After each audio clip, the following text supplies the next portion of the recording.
अस्सलाम वालेकुम दोस्तों, उम्मीद करता हूँ आप सब खैरियत से होंगे। मैं वेलकम करता हूँ आपका अपने YouTube चैनल रिव्यूज़ ट्रेन में। जी तो दोस्तों, आज हम रिव्यू करने जा रहे हैं अर्तगल गाजी के सीज़न 3 एपिसोड नंबर 40 का। तो चलो बगैर इंतज़ार किए शुरू करते हैं आज की अपनी वीडियो।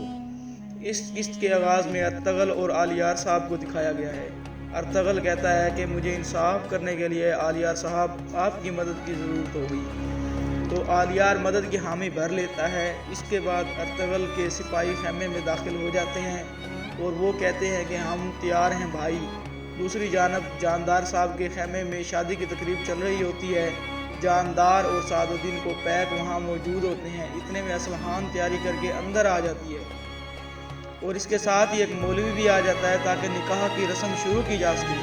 जब आलियार नज़र नहीं आता तो जानदार ओराल से पूछता है कि आलियार कहाँ है। ओराल जवाब देता है मुझे इल्म नहीं भाई, आ जाएंगे, आप बैठें। दूसरे मंजर में अर्तगल लस्कारस को कहता है कि जो मैं जानना चाहता हूँ अगर तुम वो बता दो तो तुम्हारी जान बख्शी हो सकती है। लस्कारस बताता है कि ये सब कुछ ओराल के कहने पर हुआ है। पहले इसने आपकी कालीनों को जलाने का हुक्म दिया, फिर आपके जानदार कबीले के इलाके के बाद इसने असलहान और हलीमा खातून पर हमले का हुक्म दिया। वो आपको मारने वाला था। फिर आलियार कहता है कि फिर ओराल ने फ्रांसिस्को को क्यों मरवा दिया। तो लस्कारस कहता है कि फ्रांसिस्को और सोने के सिक्के मांग रहा था और वो ओराल को भी मारना चाहता था। फिर ओराल ने अमांदा के ज़रिए आपको उसके ठिकाने का पता बताया, बाकी आपको सब मालूम है। अर्तगल पूछता है कि मेरे खैमे में मुझे जहर किसने दिया। तो लस्कारस कहता है कि ये सीमन का काम था, मगर ओराल भी इस बारे में जानता था। फिर अर्तगल लस्कारस को ये सब सादुद्दीन को पैक के सामने कहने का हुक्म देता है। दूसरी जानब खैमे में मौलवी अमीर सादुद्दीन को पैक और असलहान खातून का निकाह शुरू करवाते हुए असलहान से पूछता है कि क्या आपको अब्दुल्ला के बेटे सादुद्दीन कबूल है। असलहान कोई जवाब नहीं देती और सोचने लगती है, जबकि खैमे के बाहर बतूहान ओराल के खिलाफ होकर कहता है कि तुमने मुझे अंधेरे में रखकर मेरा इस्तेमाल किया, इसकी कीमत तुमको चुकाना पड़ेगी। और दूसरी जानब अर्तगल जानदार के मरकजी खैमे की तरफ आ रहा होता है तो सिपाही उनके रास्ते को रोकने की कोशिश करते हैं, मगर कुतलुजा उनको अर्तगल को जाने का हुक्म देता है। फिर अर्तगल जैसे ही मरकजी खैमे में दाखिल होता है तो सब उसको देखकर खड़े हो जाते हैं और सादुद्दीन कहता है कि अर्तगल तुम यहाँ क्यों आए हो। तो अर्तगल कहता है कि एक कई सरदार होने के नाते मैं आपको मुबारकबाद देता हूँ। ओराल कहता है कि तुम अगर गवर्नर के कत्ल के बाद यहाँ पनाह लेने आए हो तो तुम गलत जगह आए हो। फिर इसके बाद आलियार लस्कारस को पकड़ते हुए अंदर आता है। अर्तगल कहता है कि इसे निकाह का तोहफा कबूल करो। जानदार आलियार से कहता है कि आलियार ये क्या है और तुम अंदर कैसे दाखिल हुए हो। लस्कारस को देखकर सादुद्दीन को पैक ओराल से पूछता है कि क्या ये ताजर नहीं है। तो ओराल कहता है कि हाँ ये ताजर है। लस्कारस फिर आलियार कहता है कि इस ताजर ने गवर्नर को कत्ल किया है, इसके पास वही तीर हैं जिनसे गवर्नर को कत्ल किया गया था। फिर अर्तगल लस्कारस से तीर लेकर उसको कहता है कि तुमने गवर्नर किसके कहने पर कत्ल किया। तो लस्कारस कहता है कि मुझे ओराल ने हुक्म दिया था। ओराल कहता है कि ये सब झूठ है।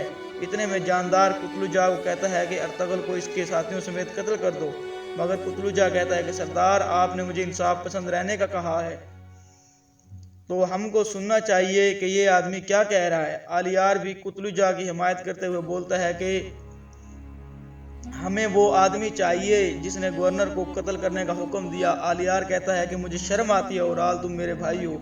इतने में ओराल तलवार निकालकर अर्तगल पर हमला कर देता है, मगर अर्तगल इसके वार को नाकाम बनाकर इसकी गर्दन पर तलवार रख देता है और सब हैरान परेशान हो जाते हैं। दूसरी जानब वेसिलोस जंग की प्लानिंग में मसरूफ़ था और पेत्रोस को बता रहा था कि हमारी तुर्कों पर हमला करने की मनसूबाबंदी क्या होगी। लस्कारस दोनों कबीलों को लड़वाएगा। खैमे में अर्तगल सादुद्दीन से कहता है कि जो शख्स मेरे सिपाहियों को कत्ल करवाए, मेरे बेटे को मारने की कोशिश करे और असलहान को अगवा करे, इस पर मुकदमा चलना चाहिए।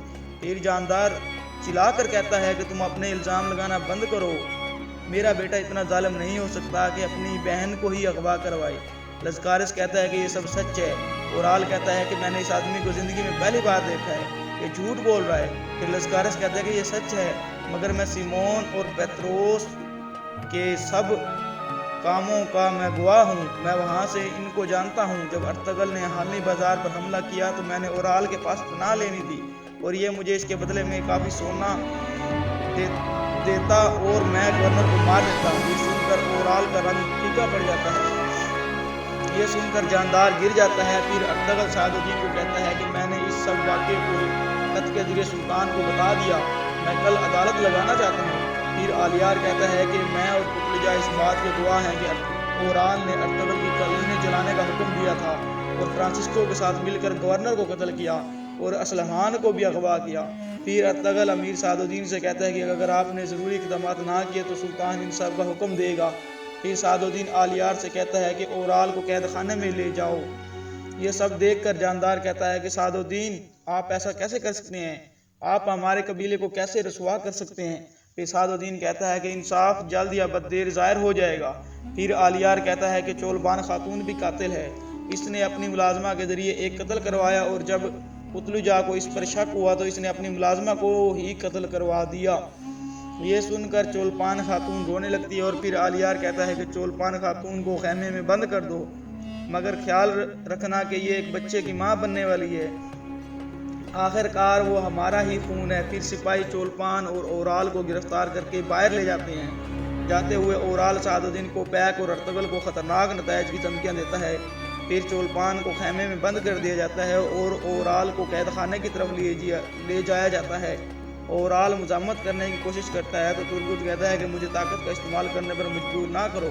پھر اورال کو دو پولوں کے ساتھ باندھ دیا جاتا ہے اور ترگت کہتا ہے کہ کل تمہارے برے کاموں کا صلہ تمہیں تمہاری گردن کٹنے کی صورت میں مل جائے گا اور مجھے بڑی خوشی ہوگی۔ دوسری جانب قتلجہ بھاگ کر خیمے میں داخل ہو کر بتاتا ہے کہ باتو خان بھاگ گیا ہے۔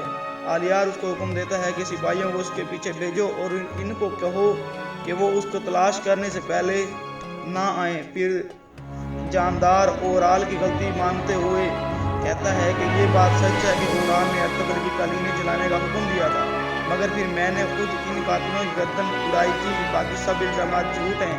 پھر آلیار کہتا ہے کہ بابا اورال نے ہی گورنر کو قتل کروا کے دو ریاستوں کے درمیان جنگ کی راہ ہموار کی ہے، آپ اس کی طرفداری نہ کریں۔ یہ سن کر جاندار کھڑے ہو کر کہتا ہے کہ یہ سب جھوٹ ہے، تم ارطغرل کی باتوں میں آ گئے ہو، اس دن پر لعنت ہے جب تم پیدا ہوئے تھے۔ پھر ارطغرل کہتا ہے کہ میرے سپاہیوں کی زندگی گورنر کی زندگی سے زیادہ قیمتی ہے، کیا آپ کے سزا دینے سے اورال کے سب گناہ معاف ہو گئے؟ تو ارطغرل آلیار کو مخاطب کرتے ہوئے کہتا ہے کہ اگر آپ مناسب سمجھیں تو ترگت اور دوان کو یہاں ٹھہرنا چاہیے۔ آلیار کہتا ہے کہ یہ ٹھیک ہے۔ پھر ارطغرل جانے کے لیے اجازت مانگتا ہے تو سعد الدین کہتا ہے کہ مجھے آپ سے اکیلے میں بات کرنی تھی۔ پھر وہ دونوں ایک الگ خیمے میں آ جاتے ہیں۔ پھر سعد الدین کہتا ہے کہ تم نے انصاف ہاتھ میں لینے کی بجائے مجھ سے فیصلہ کروایا تو اس سے میرا تم پر اعتماد بڑھ گیا ہے، مجھے تم پر فخر ہے۔ پھر ارطغرل کہتا ہے کہ میں نے ہمیشہ انصاف کو پسند کیا ہے اور خود بھی انصاف سے نہ میں بھاگا ہوں، اور جو انصاف سے بھاگیں گے وہ میری تلوار سے نہ بھاگ سکیں گے۔ میں اس وقت تک سکون سے نہ بیٹھوں گا جب تک اورال کو سزا نہیں مل جاتی۔ پھر سعد الدین ارطغرل کو ایک چابی دیتا ہے جو کہ حامی بازار کے مہمان خانے کی ہوتی ہے اور کہتا ہے کہ ارطغرل کل کی عدالت کی تیاری کر لو، میں بھی سپاہیوں کے ساتھ مل کر احتیاطی تدابیر کروں گا، میں نہیں چاہتا کہ گورنر کی طرح کوئی اور بھی نشانہ بن جائے۔ ارطغرل ہاں میں سر ہلا کر چلا جاتا ہے۔ دوسری جانب اسلحان خیمے میں اداس بیٹھی کہتی ہے کہ آپ میرے ساتھ ایسا کیسے کر سکتے ہیں اورال بھائی، اور وہ ہاتھوں سے مہندی اتارنے لگتی ہے۔ پھر خیمے میں سعد الدین داخل ہو جاتا ہے اور کہتا ہے کہ تم پریشان نہ ہو، پہلے ہم ان مشکلات کا مقابلہ کر لیں، پھر نکاح بھی ہو جائے گا، آپ پریشان نہ ہو۔ دوسری جانب بامسی ہیلینا کو عدالت میں آنے کی دعوت دینے کے لیے اس کے پاس دوبارہ جانے کی تیاری کر رہا ہوتا ہے تاکہ وہ اپنے بابا کے قاتلوں کو سزا ملتی دیکھ کر خوش ہو سکے۔ اور یہاں پر اس قسط کا اختتام ہو جاتا ہے۔ اگر آپ کو یہ ویڈیو اچھی لگی ہے تو ویڈیو کو لائک کر دیں اور چینل کو سبسکرائب کر دیں۔ اپنا خیال رکھیے گا، ہمیں دعاؤں میں یاد رکھیے گا۔ اللہ حافظ۔